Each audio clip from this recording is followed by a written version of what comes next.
મહિનામાં એન્ટ્રી નથી આજે બીજો દિવસ છે 9 દિવસની શરતો ચાલો શરૂ કરીએ. માતા દુર્ગાની શક્તિઓમાં બીજું સ્વરૂપ બ્રહ્મચારિણી દેવીનું પ્રકાશથી ભરેલું અને ખૂબ જ ભવ્ય. તેમના જમણા હાથમાં બ્રહ્મચોચારની માળા, ડાબા હાથમાં પાણીનો ઘડો.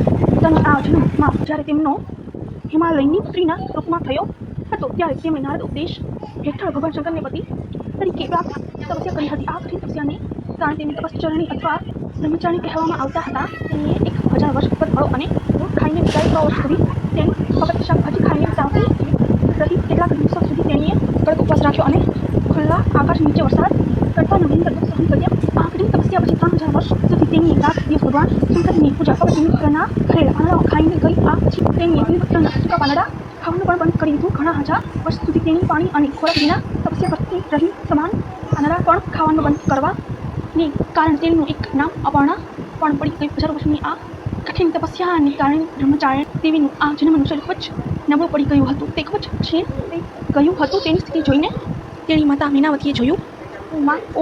ઓના ખૂબ ગુમો પડી. ત્યારથી દેવી બ્રહ્મચારિણીને પણ તેના આ જન્મનું નામ ઉમા પડ્યું. તેમનું તપસ્યા એ ત્રણેય લોકમાં ભાવના ફેલાવી દીધી. દેવતાઓ, ઋષિઓ તથા બ્રહ્મચારિણી દેવીની તપસ્યા પ્રશંસા કરવા લાગ્યા. તેને અભૂતપૂર્વ પુણ્ય કાર્ય ગણાવ્યું. દાદા બ્રહ્માએ આકાશમાંથી અવાજ દ્વારા તેમને સંબોધિત કર્યા.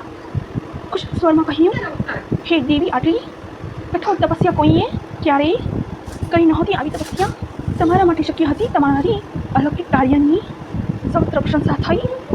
તમારી ઈચ્છાઓ દરેક રીતે પૂર્ણ થશે. ભગવાન ચંદ્રમૌળી શિવ તમને તમારા શિવ પત્ની તરીકે સ્વીકારશે. હવે તમે તપસ્યા છોડી ઘરે પાછા ફરો. તો સમયમાં તમારા પિતા તમને બોલાવવા આવી રહ્યા છે. હું આશા કરું છું દેવી બ્રહ્મચારિણીની ટૂંકી વાર્તામાં મજા મળી હશે.